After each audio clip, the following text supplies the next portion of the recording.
नमस्कार। Evershine club के members प्रस्तुत करते हैं श्री गिरीश कर्नाड जी द्वारा लिखी गई दो दोस्तों की कुछ चटपटी कहानी है वदन। देखते हैं। प्रणाम। मेरा नाम है हैवदन, यानी कि घोड़े के मुख वाला मनुष्य। आप समझ रहे होंगे ये कैसे संभव है। तो चलिए मैं आपको संक्षेप में मेरी कहानी बता देता हूँ। मेरी माँ एक बहुत सुंदर राजकुमारी थी। उनके स्वयंवर में कई राजकुमार आए, लेकिन उनको कोई न भाया। और अंत में उन्होंने एक सफेद घोड़े से शादी करने का विचित्र निर्णय ले लिया और उसी पर अड़ी रही। और उनके ही अटपटे संयोग से जन्मा मैं, हैवदन, आधा घोड़ा आधा मनुष्य। आज तक मैंने कई मंदिर, मस्जिद, गिरजाघर, साधु, संत, पीर बाबा के दर्शन किए, लेकिन इस मूड से तो पीछा न छुटा। पर मैंने भी ठान रखी है, मैं पूर्णा बनकर ही रहूंगा। और इसी सिलसिले में धर्मपुरी के एक महान ने मुझे बताया कि मैं चित्रकूट के पर्वत पर स्थित काली मां का दर्शन करूं। उनके कथानुसार मां सदैव जागती रहती है भक्तों की प्रार्थना के लिए, और जो चाहे वो देती है। और उसी महात्मा ने मुझसे ये भी कहा है कि मैं आप सबके सामने एक कहानी का कथन करूं जो उसी मंदिर से जुड़ी हुई है। और ये कहानी है धर्मपुरी नगर के दो युवकों की। उनमें से एक का नाम है देवदत्त शर्मा। मनमोहिनी मनमोह के ले गई, मेरे हृदय में बस के रह गई।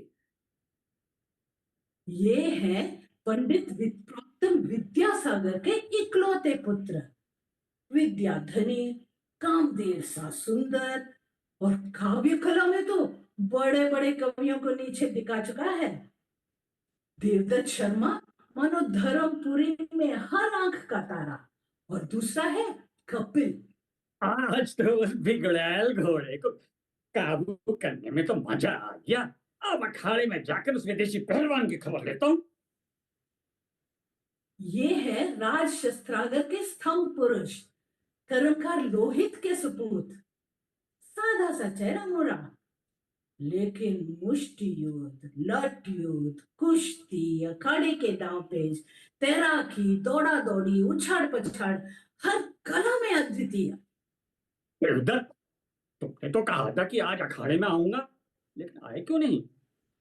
और किस काम से? अरे तुम्हें आना चाहिए था देवदत्त। हर देश का एक पहलवान वहां आया था, उसने मुझे चुनौती दी। बस फिर क्या था, मैंने भी उछाड़ पछाड़ क्या कुश्ती लड़ी। अंत में मेरी पीठ थक कर बोला शाबाश।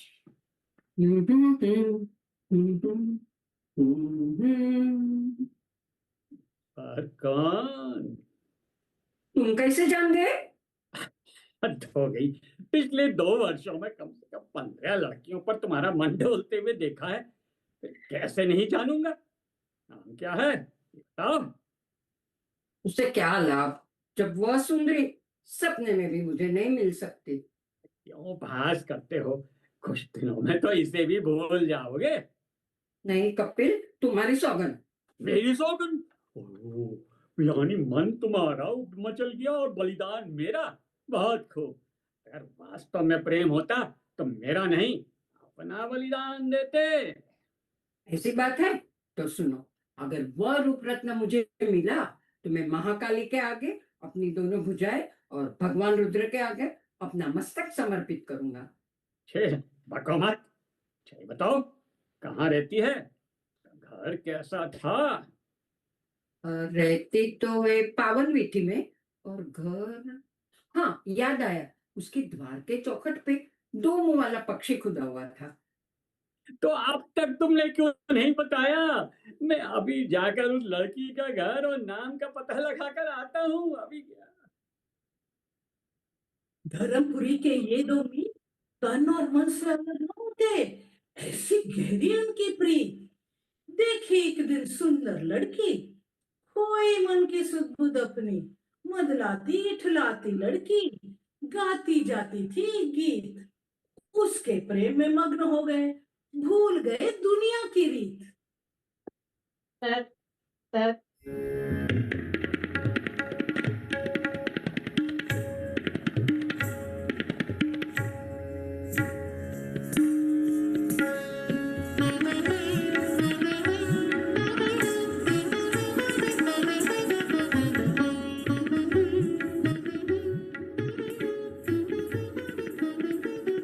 मान गया देवदत्त।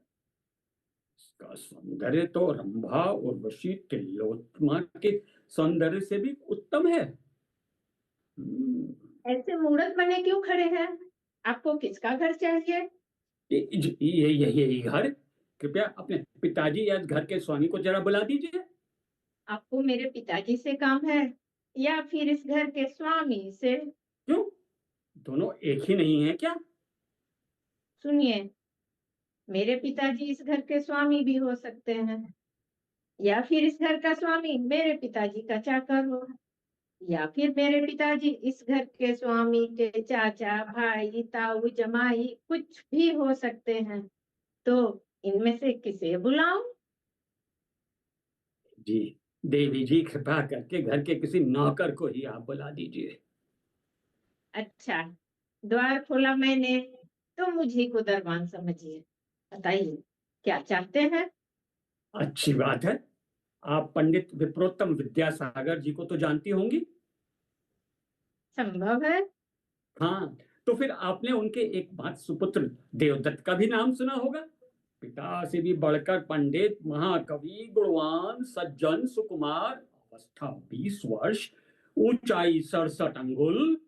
ओहो, ये 67 अंगुल आपका है कौन? अरे मित्र, मेरा सबसे प्यारा मित्र संसार में। पर मुख्य सवाल तो यह है कि मेरा मित्र अब आपका कौन होगा?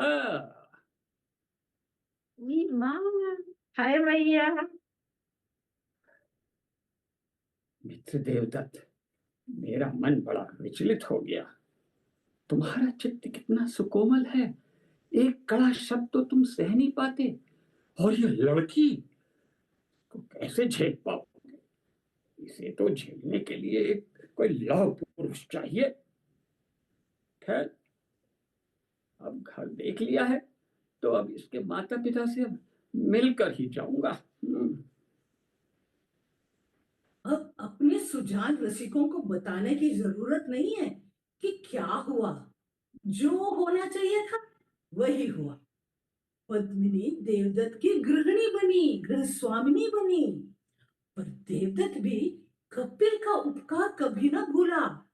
उनकी मित्रता तो पहले की तरह ही फलती फूलती रही। अब देवदत्त, पद्मिनी, पद्मिनी कपिल, धर्मपुरी के नागरिक तो इन्हें राम, सीता, लक्ष्मण जैसे समझने लगे, और इसी तरह 6 माह बीत गए। कितनी देर लगाता है यह कपिल, देखो ना, अभी तक।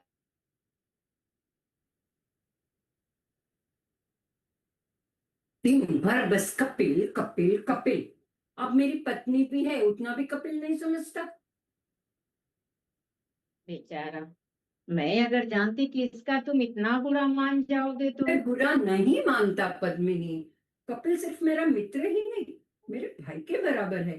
तो यह इच्छा क्या मुझे थी कि 2 एक दिन हम दोनों बिल्कुल अकेले रहे, कोई तीसरा व्यक्ति बीच में न आए। कितनी जल्दी तुम बुरा मान जाते हो ना। सचमुच पद्मिनी इतनी ना समझे या जानबूझकर कपिल के साथ खेल रही है। कपिल की आंखों में तैरते लौसा क्या सचमुच इसे नहीं दिखाई देती? तुम आज उज्जैन नहीं जाना चाहते तो ना सही, कपिल से कह देना मेरी तबीयत ठीक नहीं।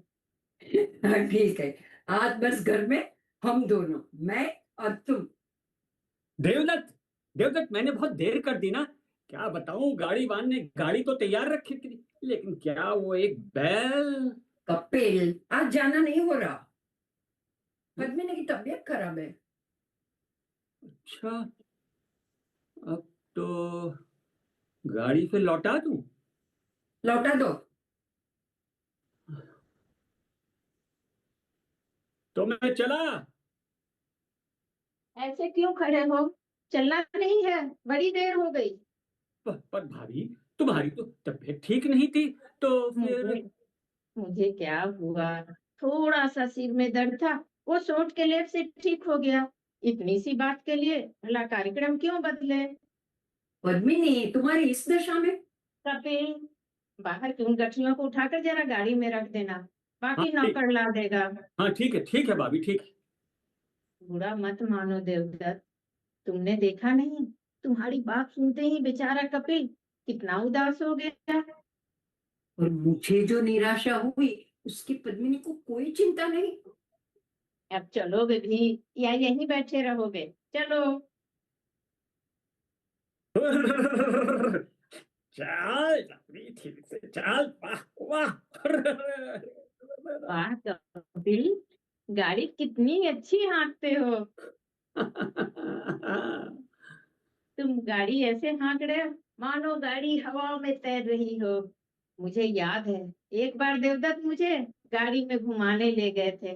गाड़ी ऐसे हाँक रहे थे कि दाएं हाँकते तो बैल बाएं मुड़ जाते थे और बाएं हाँकते तो बैल दाएं मुड़ जाते थे। मेरा तो हंसते हंसते बुरा हाल। थोड़ी देर यहीं क्यों न रुके? अच्छा, जरूर जरूर, अभी अभी अभी गाड़ी रोके देता हूँ। हाँ, रुक रुक रुक। शाबाश। कपिल, वो क्या फूल है जिनसे वो पेड़ लदा पड़ा हो? वो, उन्हें तो सुहाग का फूल कहते हैं। बड़ा विचित्र नाम है, भला क्यों कहते हैं? तो अभी अभी तोड़े लाता हूँ, तुम खुद ही समझ जाओगी। लाता हूँ। कैसे बंदर की तरह पेड़ पे चढ़ गया, कहने से पहले ही एक छलांग में ऊपर डाली पर पहुंच गया, जैसे फुर्ती का फव्वारा हो। कैसी सुडौल काया, चौड़ी पीठ, छोटी पतली कमर। मेरा तो रोम रोम खिल उठा। दिन भर कितना बोलती थी, अब चुप क्यों हो गई? इसमें पद्मिनी का भी क्या दोष? कपिल की काया ही इतनी आकर्षक है, सुडौल है, कोई भी नारी मुग्ध हो सकती है, चाहे कंवारी हो या सुहागिन। मैं ही कितना मूर्ख था, आज तक मैंने सिर्फ कपिल की याचना भरी दान की भीख मांगती आंखों को ही पढ़ देखा था। पद्मिनी की आंखें नहीं पड़ी थी। देख देवदत्त देख, पद्मिनी की आंखों को देख, कैसे वो अपना संपूर्ण अंतरंग पिघलाकर कपिल के सांचे में उंडेल रही है। देख। कब तक चलेगा? कब तक? हे ईश्वर, जाने आगे क्या होगा। अगर देवदत्त ने देख लिया तो? भाभी, ये फूल। अब चलो भी, देर हो रही है। जरा रुको ना, थोड़ा यही आसपास क्यों न टहलने चले? हाँ हाँ हाँ, क्यों क्यों नहीं भाभी।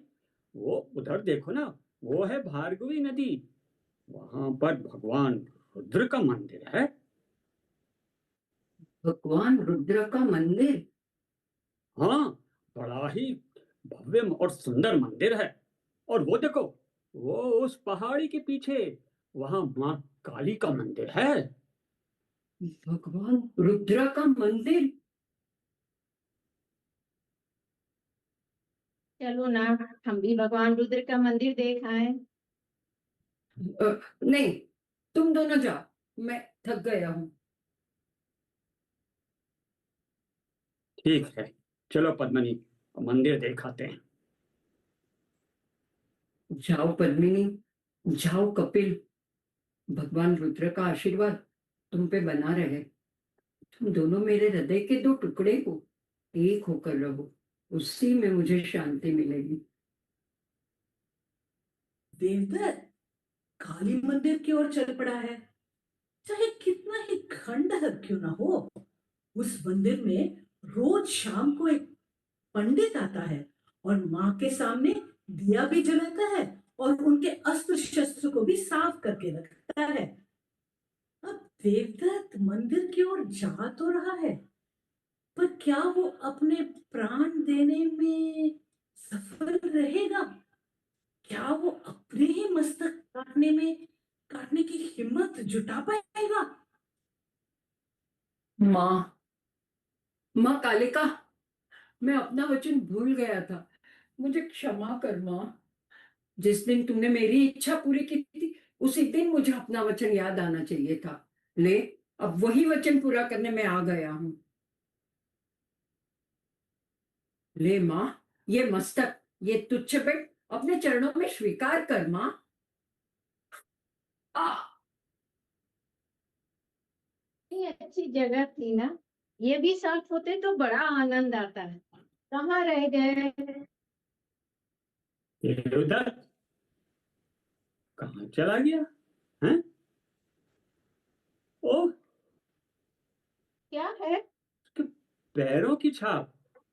लगता है वो इस दिशा में गया है, लेकिन वहां तो माँ काली का मंदिर है। हम्म, भाभी, तुम बैठो, मैं अभी अभी अभी देख कर आता हूँ, अभी आता हूँ।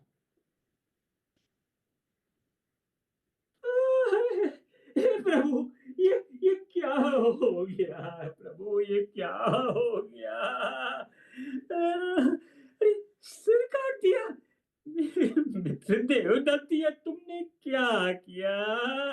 हाँ, हाँ, मैंने भूल की थी, लेकिन तुम तो जानते थे कि मुझे अच्छे बुरे की जात पहचान नहीं। फिर भी, अरे, बस इतनी सी भूल पर तुमने मुझसे अपने को हमेशा के लिए अलग कर लिया। नहीं मित्र देवदत्त, नहीं, नहीं, नहीं। तुम तुम मुझसे दुखी होकर तुमने अपना संसार छोड़ दिया। नहीं, पर परलोक में तो मिलोगे ना। लो, मैं भी आता हूँ तुम्हारे पास, सदा की तरह, तुम्हारे ही चरणों पर चलता हुआ, तुम्हारी ही तरह मित्रता के लिए मैं भी अपना बलिदान देता हूँ। लो। बड़ी देर लगा रहा यह कपिल। कहाँ रह गए दोनों? यह कपिल भी गायब हो गया। चलूं, अब खुद ही ढूंढूं। अकेली कहाँ जाऊं? उस मंदिर के भीतर शायद सुरक्षित रहूं। माँ काली, अब तू ही मेरी रक्षा करना।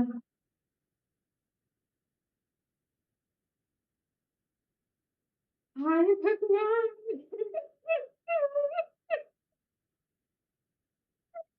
ये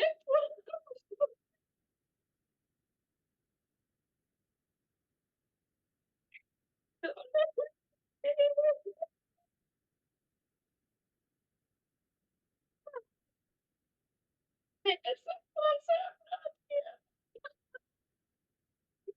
मुझे इस दशा में अकेले छोड़कर चले गए। कभी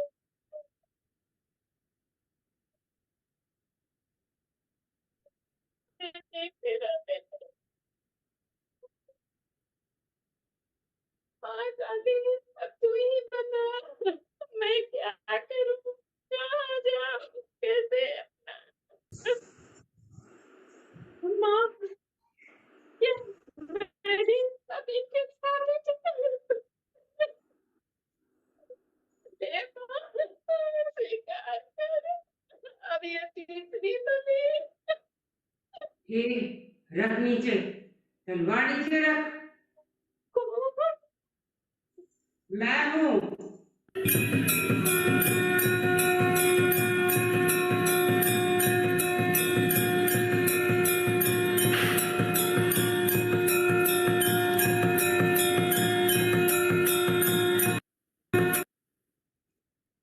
माँ, देवी माँ। हाँ हाँ, मैं ही हूँ। बरसों पहले यहाँ मंगल आरती होती थी। सारे भक्त मिलकर घंटा, घड़ियाल, मादल, ताल, मजीरा इतनी जोर से बजाते थे कि कान ही फट जाते।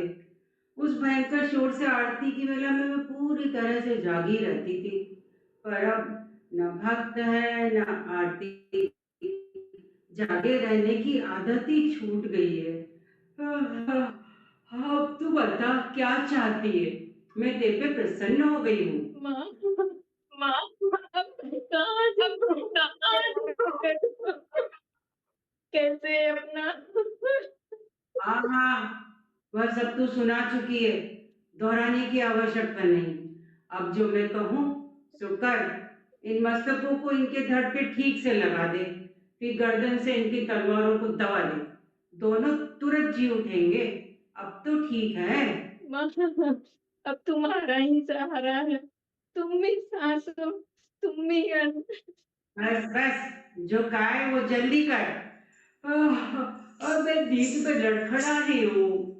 माँ, एक बात पूछूं? हाँ हाँ, पर जल्दी। माँ, तुमने कपिल या देवदत्त किसी को रोका क्यों नहीं? तुम रोकने की बात करती हो। मैं इतनी नींद में न होती तो दोनों को निकाल बाहर करती। क्यों माँ? दुष्ट कहीं के, मरते दम तक झूठ बोलते रहे। एक ये देवदत्त, इसने कसम खाई थी मेरे आगे बुझाए और रुद्र के आगे मस्तक चढ़ाएगा। देखा, मेरे लिए सिर बुझाए और रुद्र के लिए मस्तक। पर जब तुमने रुद्र मंदिर जाने की हट की, कहाँ जाता, यही आना पड़ा और दे दी अपने मस्तक की बलि। दूसरा ये कपिल, मरते दम तक मेरा मित्र मेरा भाई चिल्लाता रहा, एक बार भी मेरा नाम नहीं लिया। बोला मित्रता के लिए मरता हूँ, मित्रता के लिए। डरपोक, जरूर उसे लगा होगा कि लोग कहेंगे तेरे लिए उसने देवदत्त की हत्या की। ये डर न होता तो जरूर तेरे ऊपर अधिकार जमाता। वह दुष्ट मेरा मित्र मेरा भाई चिल्लाता रहा। सच, बस तू ही बोली। सब तुम्हारी ही कृपा है माँ। मेरी कृपा उपा कुछ नहीं, तू भी स्वार्थी नहीं है, इसीलिए सच बोली। बस, अब जो मैंने कहा है वो कर जल्दी। जो आज्ञा माता। अदला बदली, पूछ पहेली। क्या वो है ये, या ये वो है? कौन बताए? कोई बताए? कौन बताए? कोई बताए? सब कुछ कर दिया माँ। ठीक है बेटी, पर सच्चाई की भी कोई सीमा होनी चाहिए। चलो, तथास्तु।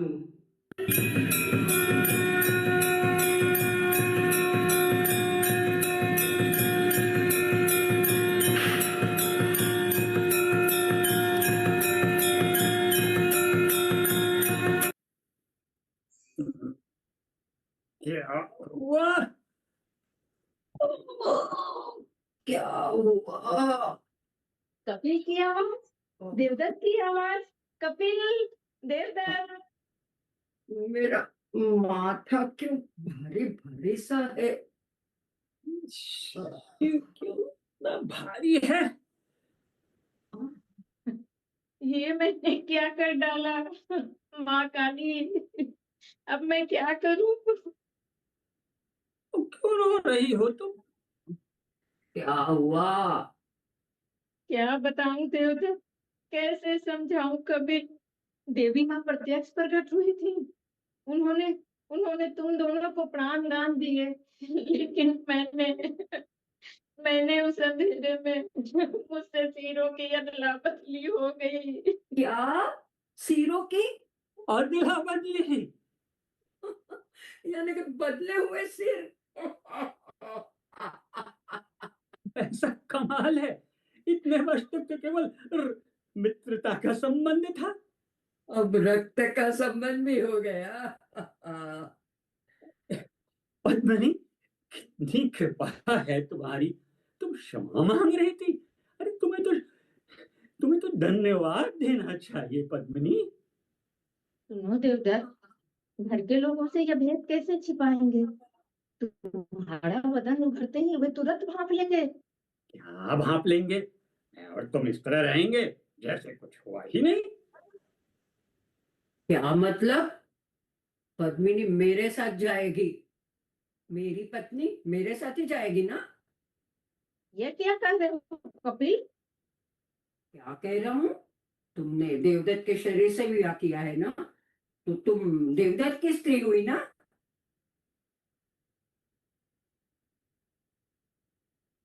बोलो, तुम मेरे साथ जाओगी ना? न- कपिल, हमें क्यों सता रहे हो? मैं सता रहा हूँ? मैं जानता हूँ तुम्हें क्या चाहिए। देवदत्त का मस्तक और कपिल का फौलादी शरीर। इसमें क्या बुराई क्या है?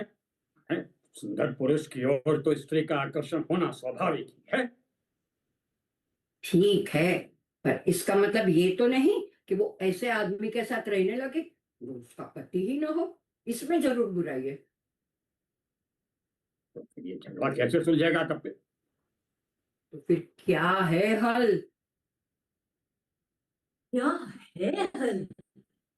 हमारे ये तीन अभागे अपने इस समस्या का उत्तर ढूंढते ढूंढते एक महान ज्ञानी तपस्वी ऋषि के पास पहुंचते हैं। उस ऋषि ने उनसे कहा, जिस प्रकार वृक्षों में कल्प वृक्ष श्रेष्ठ होता है, उसी प्रकार अंगों में मस्तक श्रेष्ठ होता है। और इसलिए जिसके पास देवदत्त का मस्तक है वही व्यक्ति देवदत्त है, और वही पद्मिनी का असली स्वामी भी है। मेरी प्यारी पद्मिनी। मेरे स्वामी। चलो चलो पद्मिनी। हाँ हाँ, चलो चले। ठहरो देवदत्त। कपिल, देव उदास मत होना। देवदत्त के साथ जाना मेरा धर्म है, पर जा तो रही हूँ तुम्हारी ही देह के संग। इसमें तो तुम्हें संतोष होना चाहिए। फिर मिलेंगे, है ना? चलती हूँ कपिल। फिर मिलेंगे कपिल। और इस तरह रास्ते अलग अलग हो गए। कपिल जंगल की ओर चल पड़ा, और एक बार जंगल गया तो धर्मपुरी की ओर मुड़ कर भी नहीं देखा। और इधर पद्मिनी और देवदत्त धर्मपुरी गए और दाम्पत्य सुख में पूरी तरह डूब गए। अब बताओ, मेले में क्या क्या हुआ? मुझे तो यहीं छोड़ गए। पता है, आज एक बड़ी विचित्र घटना हुई। एक जगह अखाड़े में कामरूप का पहलवान सबको चुनौती दे रहा था और उसके आगे तो कोई टिकता ही नहीं था। अब पता नहीं अचानक मुझे क्या हुआ कि मैं अपने को संभालूं, इससे पहले तो बस अखाड़े में कूद पड़ा और 3 चुटकियों में उस कामरूपी पहलवान को मैंने धरती दिखा दी। सच्ची? हाँ, और सुनो पद्मिनी, मैं समझता था तैराकी, कुश्ती, तलवार चलाना, इन सब में सोच विचार की जरूरत पड़ती है, मस्तिष्क से काम लेना पड़ता है। पर यह शरीर तो विचारों की कोई प्रतीक्षा नहीं करता, बस कर बैठता है। बेजोर शरीर, बेजोर देवदत्त, बेजोर मस्तिष्क। चलो गाड़ी खड़ी है, चलो पद्मिनी, अब झील की अब सैर कराते हैं। हाँ हाँ, चलो चले। देवदत्त, तुम अपने देह पे चंदन का तेल क्यों लगाते हो? काली के मंदिर से लौटने के बाद तब तुम्हारी देह की ऐसी सहज मर्दानी महक हुआ करती थी। यानी कपिल की उस बिना धुली देह की पसीने की महक तुमको अच्छी लगती थी? जाने दो, अब देर मत करो, चलो चले। चलो। बेजोड़ शरीर और बेजोड़ मस्तिष्क, बेजोड़ देवदत्त, बेजोड़ रूपवती पद्मिनी। यदि ये परिकथा होती तो शायद यही समाप्त हो सकती थी। लेकिन अक्सर ज्ञानी पंडितों द्वारा रचित रचित कहानियां वास्तव के करीब होती हैं, और इसलिए जब तक इस प्रश्न का एक वास्तव उत्तर नहीं मिलता तब तक ये कहानी खत्म नहीं हो सकती। अब देवदत्त बेजोड़ तो है, लेकिन कब तक? 2 साल तक? 4 साल तक? 8 साल तक? सुनो, एक बार झील घूम आए। छोटी बेटी के साथ तुम इस सर्दी में घूमना चाहती हो? बिना बात सबको कष्ट होगा। कष्ट कष्ट कष्ट, आखिर तुम्हें हुआ क्या है? दिन भर घर में ही पड़े रहते हो, बाहर घूमने तक नहीं जाते। खेलना, तैरना, कुश्ती सब छोड़ दिया। मैं ब्राह्मण हूँ पद्मिनी। शुरू शुरू में तो सब ठीक था, लेकिन कब तक?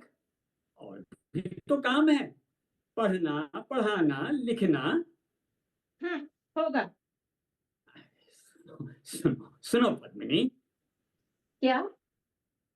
चौंक क्यों पड़ी? कुछ नहीं, लगा जैसे पीठ पर सिहरन सी दौड़ गई।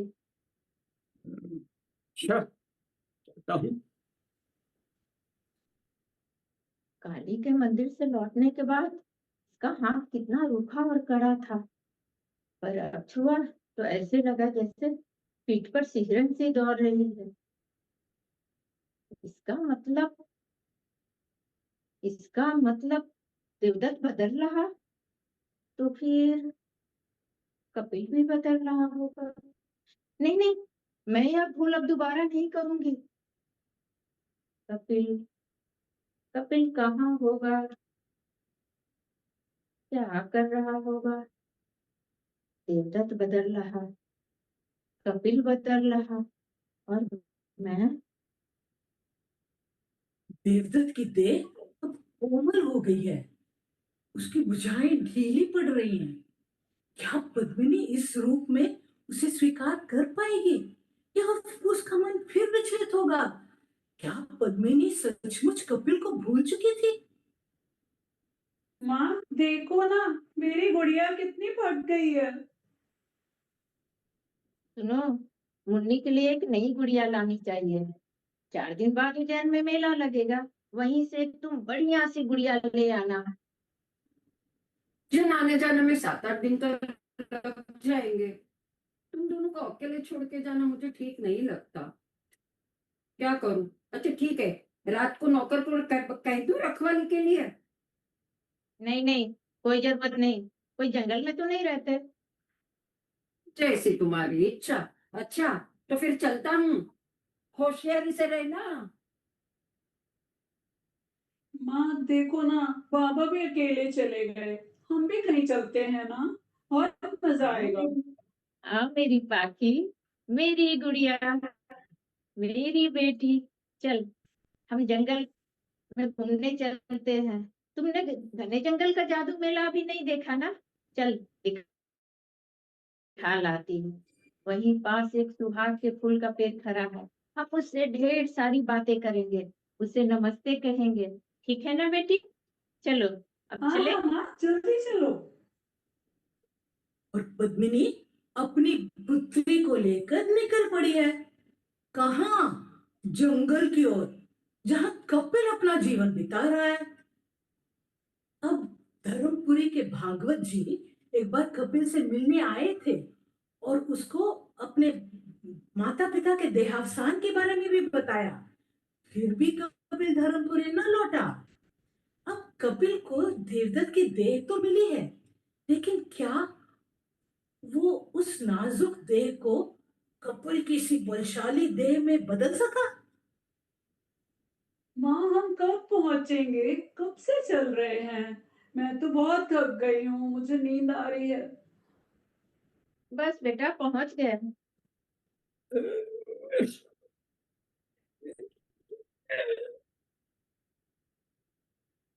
तुम यहाँ? हाँ ये तुम्हारी बेटी है? हाँ, और तुम्हारी भी। मेरी? तुम्हारी ही देह का प्रसाद है। मेरी दे? मेरी नहीं, मैं कपिल हूँ। पद्मिनी, उस दिन मैंने नहीं माना था, पर आज मानता हूँ।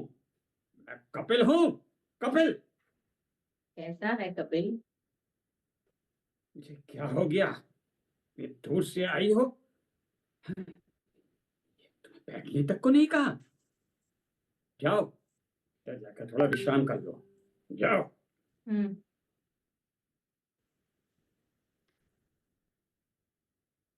बाकी अब जाकर सोई है। कैसी हो? अच्छी हूँ, रोग ताप चिंता कष्ट कुछ नहीं। जी, तुम्हारी जैसी ही दिखती है। और तुम्हारे जैसी भी। तुम्हारे कंधे जैसा तिल उसके कंधे पर भी है। कौन सा तिल? तुम्हारे कंधे पर एक ही तो तिल है। ओह, ध्यान ही नहीं गया था। शरीर की ओर तो अब देखना ही मैंने बंद कर दिया है। इस शरीर से इतनी विरक्ति हो गई। अब छोड़ो। जब ये शरीर मुझे मिला था तो ये मेरे सिर से एक लटकती लाश की तरह था। ब्राह्मण की वो दुर्बल उजली काया जंगल के लिए नहीं बनी थी पद्मिनी। जिस घड़ी यह शरीर मुझे मिला, उसी घड़ी इसके बीच और मेरे बीच बस युद्ध छिड़ गया था। कौन जीता? मैं। हम्म, हमेशा मस्तिष्क ही जीतता है ना? हाँ, इसलिए तो मैं कपिल हूँ। कपिल, ऐसा कपिल जिसका चेहरा उसके शरीर से अब मेल खाता है। तुम उसे छोड़ क्यों आई? तुम्हें कैसे समझाऊं कपिल? देवदत्त अगर रातों रात अपना रूप बदलकर पहले जैसा हो जाता तो मैं तुम्हें एकदम भूल जाती, पर ऐसा नहीं हुआ।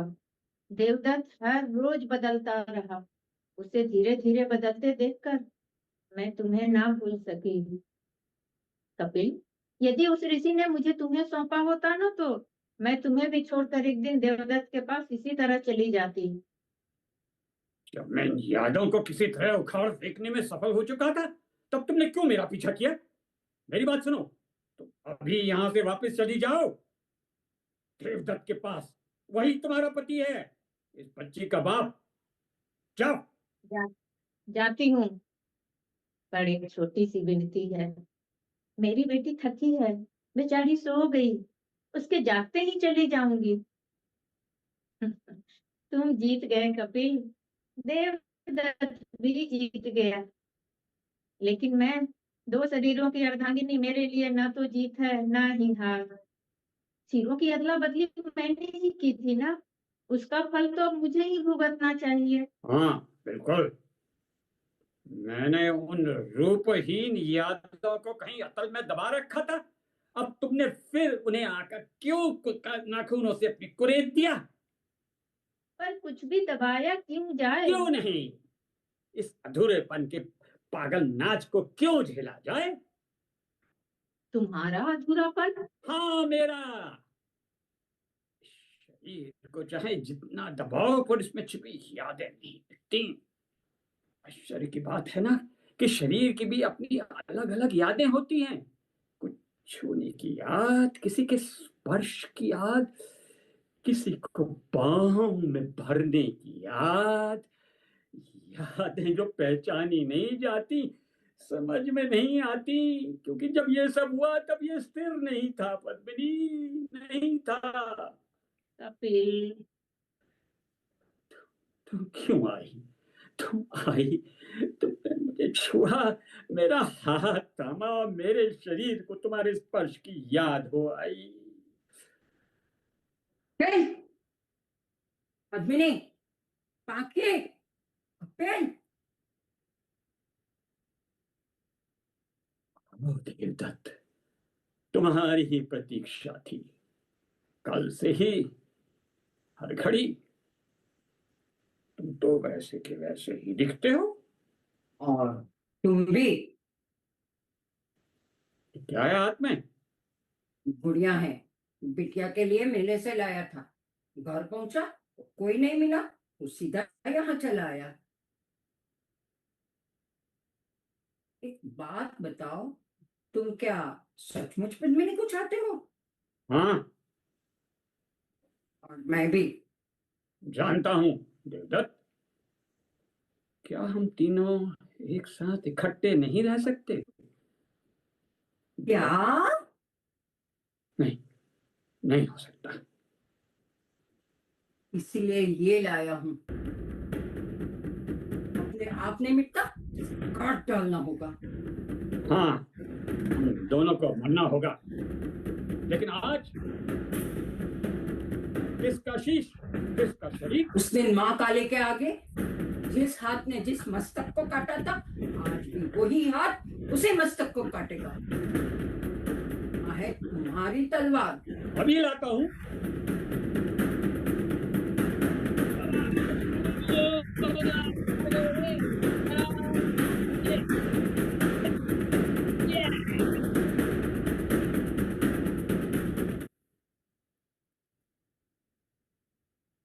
दोनों जिए, लड़े और मर गए। मैं भली भांति जानती थी तुम दोनों एक साथ सुख से नहीं रह सकते थे, इसलिए मैं चुपचाप तुम दोनों को मृत्यु की ओर ढकेलती रही। तुम दोनों ने एक दूसरे को क्षमा भी कर दिया। मैं ही रह गई। माँ दुर्गे, यहाँ भी तू मेरा प्रयास कर रही है। जहाँ दूसरी स्त्रियां जन्मों जन्म वही पति पाने की कामना करती है, मेरे लिए तो वो भी संभव नहीं। सुहागिन होकर भी अब आगे नहीं रह गई।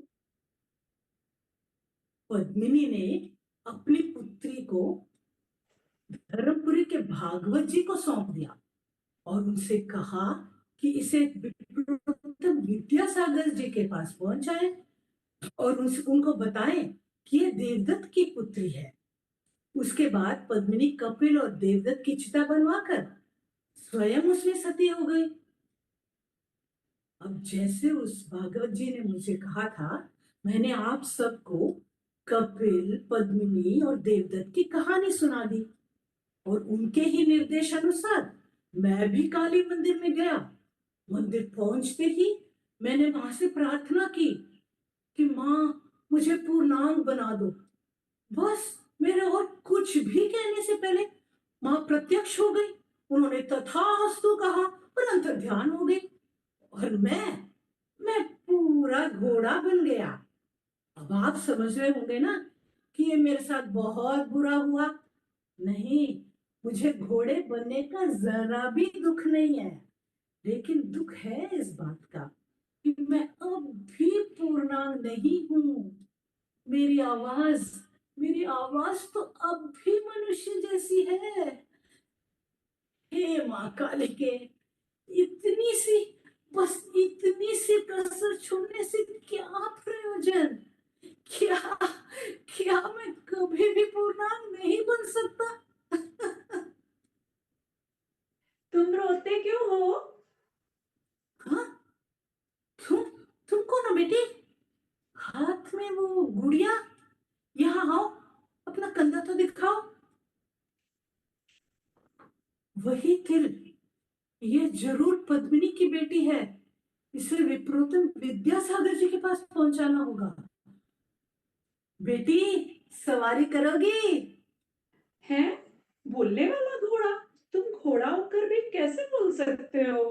अगर तुम्हें बोलना आता है तो हंसना भी आता होगा। हंस के दिखाओ। अरे, हुक्म से हंसी नहीं आती बेटी। हंसो हंसो। देखो, अब आ गई ना हंसी।